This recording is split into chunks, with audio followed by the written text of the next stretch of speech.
Thank you, Senator. Senator Cruz. Thank you, Mr. Chairman, and I thank Senator Moody for her impassioned remarks with which I fully associate myself. 1 year ago this month, the American people delivered a political earthquake, casting off the disaster of the Biden-Harris Democrat administration. There were many aspects in which their policies were harmful, but none more so than 4 years of open borders, more than 12 million people coming illegally into this country, 3 million gotaways. Gotaways, we know, are statistically much more likely to be criminals, to be murderers, to be rapists, to be child molesters, to be gang members, to be terrorists. It was not accidental, it was deliberate. And every single day of the Biden presidency, Americans were victimized, Americans were murdered, women were raped, children were brutalized by violent, criminal, illegal aliens that our federal government deliberately released into our communities. Ms. Carter Walters, you pointed out, the city of Chicago has been savaged by these policies. And I have to say, this hearing is a powerful illustration of the Democrats. They are AWOL. Every single chair on the Democrat side of the aisle is vacant, and they are representing beautifully what Democrat policy was for 4 years, protecting our communities. My home state of Texas saw a greater invasion than any state in the country. Now, a year ago, in January, President Trump came into office. And the result was stunning. This invasion ended not in a year, not in 6 months, but overnight. Illegal border crossings dropped more than 99%. Instantaneously. All three of us were at the State of the Union address where President Trump pointed out, he said a year ago, Joe Biden said he could not secure the border without new legislation from Congress. Now we've seen illegal border crossings drop 99%. As Trump said, it turns out we didn't need new legislation, we just needed a new president. We needed a president who would follow the damn law and not release violent criminals into our communities. Sheriff Boyd, it's good to see you. You're the sheriff of Goliad County in South Texas. You lead Operation Lone Star. Tell us the difference between right now with an administration that follows the law and the preceding 4 years with an administration that released violent criminals in your county and every community across the country. It's night and day, Senator. The quality of life for the people of South Texas has drastically improved. And you're absolutely right. The numbers show it.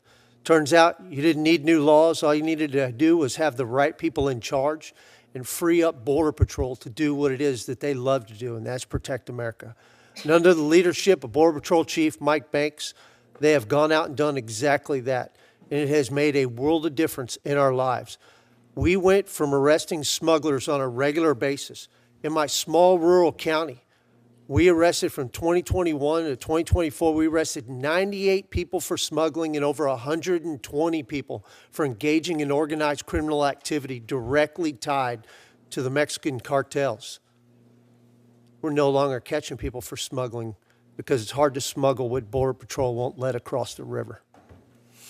For the first time in modern history, for the past 6 months, not a single alien apprehended at the border has been released into the interior. Sheriff, has the zero release policy dramatically reduced the burden on your deputies and on your county? Yes, sir, it has. ICE conducted over 100,000 arrests. Arrests of murderers, of rapists, of child predators, of gang members. And beyond them, the gang captains and cartel operatives who spread violence in our communities like a plague. We are systematically apprehending the predators who roamed free deliberately under the Democrats' policy. Sheriff Boyd, in Goliad County, is your county and is South Texas safer with these arrests and these violent criminals being deported? It is. In the last 3 weeks alone, we've been working a joint operation with ICE and Border Patrol. We've picked up 54 people detained for ICE that were in this country illegally. 11 of those had a criminal history here in the United States of America. 9 of those had been previously deported.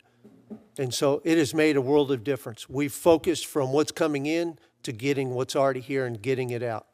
You know, and I got to say what is amazing. A year into it, the Democrats could have come together and say, you know what, we heard the American people at the ballot box a year ago. We heard that they didn't like violent criminals being released in our communities. They could have showed up at this hearing and said, okay, it was a mistake to order to ignore federal immigration law and release criminals. You know what they did instead?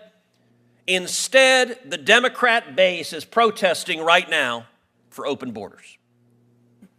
Is saying, we want to go back to open borders. We want the invasion. Put the next poster up.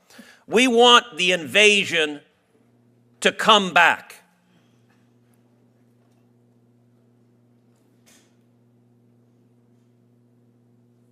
It is difficult to think of a policy that is more harmful to our communities than releasing violent criminals into our communities.